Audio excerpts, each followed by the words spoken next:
Hello दोस्तों, कैसे हैं आप सब। आज हमारा हिंदी का चौथा लेक्चर है जिसमें हम आज बात करेंगे काव्य सौंदर्य के तत्व के बारे में।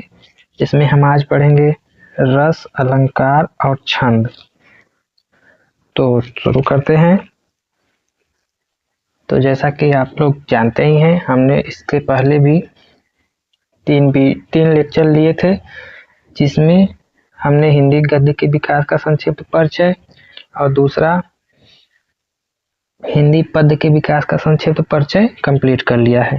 तो आज हमारा टॉपिक है इस सीरीज का चौथा लेक्चर और तीसरा अध्याय, जिसमें हम आज पढ़ेंगे काव्य सौंदर्य के तत्व के बारे में। जिसमें हम पढ़ेंगे रस, जो कि आपके सिलेबस में है, हास्य रस एवं करुण रस।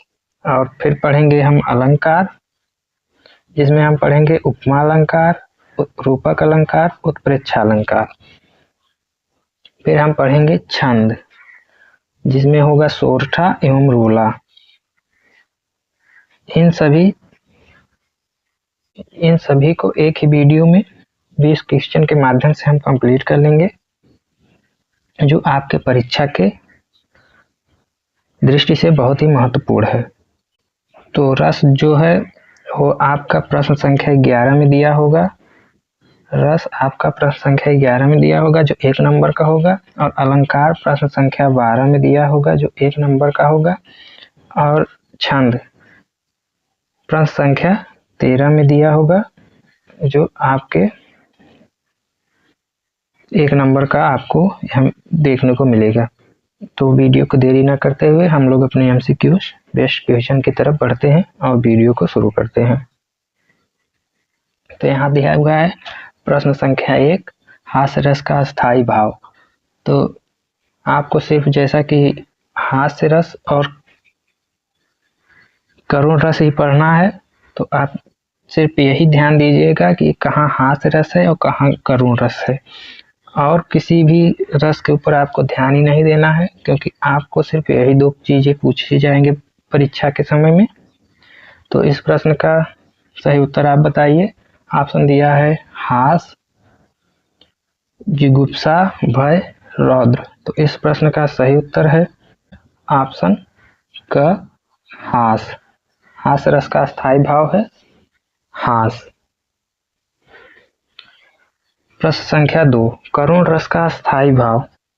ऑप्शन दिया हुआ है क्रोध, शोक, हास्य, भयानक। तो इस प्रश्न का सही उत्तर है ऑप्शन ख, शोक। तो जैसा कि आप लोग जानते हैं कि आपको सिर्फ 2 ही रसों पर ध्यान देना है, करुण रस और हास्य रस पर, और किसी भी ऑप्शन पे आप लोगों को ध्यान भी नहीं देना है। प्रश्न संख्या 3, रस के कितने अंग होते हैं। ऑप्शन क 4, ख 3, ग 2, घ 1। इस प्रश्न का सही उत्तर है ऑप्शन क 4।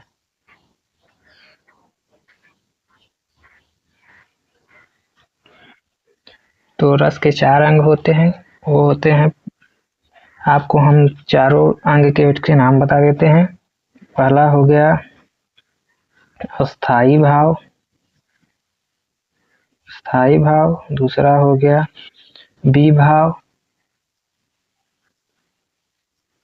और तीसरा हो गया अनुभाव। चौथा हो गया संचारी भाव। तो रस के ये 4 अंग होते हैं, स्थायी भाव, विभाव, अनुभाव और संचारी भाव। तो हम लोग अगले क्वेश्चन की तरफ बढ़ते हैं। प्रश्न संख्या 4, यहाँ एक कविता दिया हुआ है, जिसमें पूछा गया है कि इस कविता यहाँ कौन सा रस है। तो इसे हम पढ़ते हैं और क्वेश्चन को हल करते हैं। नाना नाना वाहन नाना वेशा, बिहसे शिव समाज निज देखा। को मुखहीन विपुल मुख काहू, पद कर कोड को बहु बाहु। तो इस पत्रिका में कौन सा रस है। ऑप्शन दिया हुआ है करुण रस, वीर रस, शांत रस, हास्य रस। तो इस प्रश्न का सही उत्तर है ऑप्शन घ, हास्य रस। इस पंक्ति में हास्य रस है। प्रश्न संख्या 5, पीपर पात सरिस मंडोला में अलंकार है। ऑप्शन दिया है उपमा अलंकार, रूपक अलंकार, उत्प्रेक्षा अलंकार, श्लेष अलंकार। तो इस प्रश्न का सही उत्तर है ऑप्शन क, उपमा अलंकार। तो जैसा कि अलंकार में भी आपको 3 ही अलंकार पढ़ने हैं, रूपक, उपमा और उत्प्रेक्षा अलंकार। प्रश्न संख्या 6, रोला छंद में कितनी मात्राएं होती हैं। ऑप्शन दिया हुआ है 11, 24, 15, 12। तो इस प्रश्न का सही उत्तर है ऑप्शन ख, 24। रोला में 24 मात्राएं होती हैं। प्रश्न संख्या 7, जहां किसी एक वस्तु की किसी दूसरे प्रसिद्ध वस्तु से गुण, धर्म और रूप के कारण समानता या तुलना की जाती है, वहां कौन सा अलंकार होता है। तो यह परिभाषा दिया हुआ है। तो इसके ऑप्शन दिए हैं रूपक, अनुप्रास, उपमा और श्लेष। तो इस प्रश्न का सही उत्तर है ऑप्शन ग, उपमा अलंकार। यह उपमा अलंकार की परिभाषा है जो कि आपको लिखित परीक्षा में भी इसे लिख सकते हैं, जिससे आपको अच्छे नंबर मिल सकते हैं। तो आगे बढ़ते हैं। प्रश्न संख्या 8, चरण कमल बंदौ हरिराही में अलंकार है। ऑप्शन दिया हुआ है अनुप्रास, रूपक, श्लेष, उत्प्रेक्षा। तो इस प्रश्न का सही उत्तर है ऑप्शन ख, रूपक। रूपक में चरण इस कविता में रूपक अलंकार है। प्रश्न संख्या 9, किस छंद के प्रत्येक चरण में 11, 13 के विराम से 24 मात्राएं होती हैं। तो ऑप्शन दिया हुआ है रोला, दोहा, साखी, भैरवे। इस प्रश्न का सही उत्तर है ऑप्शन क, रोला। जैसा कि आपने पहले भी देखा है कि रोला में 24 मात्राएं होती हैं। प्रश्न संख्या 10, रोला किस प्रकार का छंद है। ऑप्शन दिया हुआ है अर्ध सममात्रिक, विषम मात्रिक, सममात्रिक, इनमें से कोई नहीं। तो इस प्रश्न का सही उत्तर है ऑप्शन ग, सममात्रिक। प्रश्न संख्या 11, पायो जी मैंने राम रतन धन पायो, पंक्ति में कौन सा अलंकार है। तो इस पंक्ति में कौन सा अलंकार है ये आप हमें कमेंट करके बताइए। ये प्रश्न हम आपके लिए छोड़ते हैं और हम बढ़ते हैं अगले प्रश्न पर। प्रश्न संख्या 12, चमचमात चंचल नयन, बीच घूंघट पर झीन, मानव सुर सरिता विमल, जल उद्दाम युगमीन।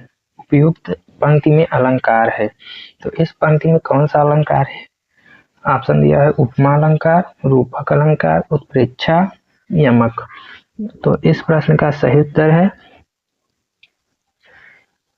उत्प्रेक्षा, ऑप्शन ग, उत्प्रेक्षा। इस पंक्ति में उत्प्रेक्षा अलंकार है। प्रश्न संख्या 13, जहां उपमेय को उपमान पर सीधा आरोपित कर दिया जाता है तो वहां कौन सा अलंकार होता है। यहाँ ऑप्शन दिया हुआ है उपमा, रूपक, उत्प्रेक्षा, अनुप्रास। तो इस प्रश्न का सही उत्तर है ऑप्शन ख, रूपक। तो आप लोग रूपक अलंकार पे ज़्यादा फोकस कीजिएगा, जो कि आपके परीक्षा में आने की ज़्यादा संभावना है। जिसकी रूपक अलंकार आपके परीक्षा में आ सकता है और इसके कुछ उदाहरण और इसकी परिभाषा को आप लोग जरूर ध्यान दीजिएगा। तो आगे बढ़ते हैं। प्रश्न संख्या 14, रोला छंद में कुल कितने चरण होते हैं। ऑप्शन दिया है 2, 4, 6, 8। तो इस प्रश्न का सही उत्तर है ऑप्शन ख, 4। रोला छंद में कुल 4 चरण होते हैं। प्रश्न संख्या 15, रूपक अलंकार होता है क, उपमेय उपमान की समानता में, ख, उपमेय उपमान के अभेद में, ग, उपमेय से उपमान की विशिष्टता में, घ, उपमेय से उपमान की हीनता में। तो इस प्रश्न का सही उत्तर है ऑप्शन ख उपमेय उपमान के अभेद में। तो रूपक अलंकार वहां होता है जहां उपमेय उपमान में अभेद होता है। प्रश्न संख्या 16, दोहा छंद का उल्टा कौन सा छंद होता है? तो आपका किया हुआ है सोरठा, रोला, चौपाई, इनमें से कोई नहीं। तो इस प्रश्न का सही उत्तर है ऑप्शन क सोरठा। सोरठा दोहे का उल्टा होता है। तो आगे बढ़ते हुए हम लोग अगले क्वेश्चन की तरफ चलते हैं, जो है हमारा प्रश्न संख्या 17, जिसमें हमें इस प्रश्न का उत्तर देना है। पुलक प्रकट करती है धरती हरित तृणों के नोकों से, मानो झूम रहे तब भी मंद पवन के झोंकों से। तो इन पंक्तियों में उपयुक्त अलंकार है। ऑप्शन दिया हुआ है उपमा, श्लेष, उत्प्रेक्षा, रूपक। तो इस प्रश्न का सही उत्तर है ऑप्शन ग उत्प्रेक्षा। प्रश्न संख्या 18, इसमें भी हमें बताना है कि कौन सा रस है। तो चलिए पहले पंक्ति को, दिए हुए पंक्ति को पढ़ते हैं, उसके बाद हम उत्तर को ढूंढते हैं कि इन ऑप्शन में से सही उत्तर कौन हो सकता है। हे जीवितेश उठो उठो, यह नींद कैसी घोर है क्या तुम्हारी योग्य, या तो भूमि सेज कठोर है। तो इस पंक्ति में कौन सा अलंकार है? तो यहाँ ऑप्शन दिया हुआ है हास्य रस, करुण रस, वीर रस, शांत रस। तो इस प्रश्न का सही उत्तर है ऑप्शन ख करुण रस। प्रश्न संख्या 19, इसमें हमें अलंकार बताना है कि इस पंक्ति में कौन सा अलंकार है। सोहद ओढ़े पीतपट, श्याम सलोने गात, मानो नीलमणि शैल पर आतप परियो प्रभात।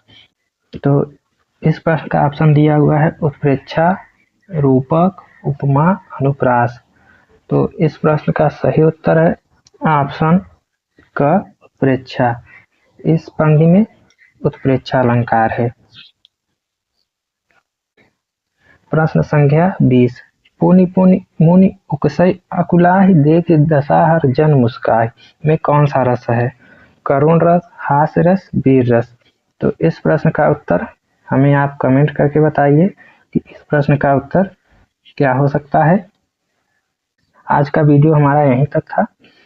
तो वीडियो आपको कैसी लगी कमेंट करके ज़रूर बताइएगा, और वीडियो पसंद आई हो तो उसे लाइक करें और अपने दोस्तों को ज़रूर शेयर करें, जिससे उन्हें भी इस सीरीज का लाभ मिल सके। चैनल को सब्सक्राइब करना बिल्कुल ना भूलें, जिससे आपको आपके बोर्ड परीक्षा से संबंधित वीडियो आसानी से प्राप्त हो सके और आप परीक्षा में अच्छे अंक से उत्तीर्ण हो सके। तो हम लोग मिलते हैं अगले वीडियो में अगले टॉपिक के साथ।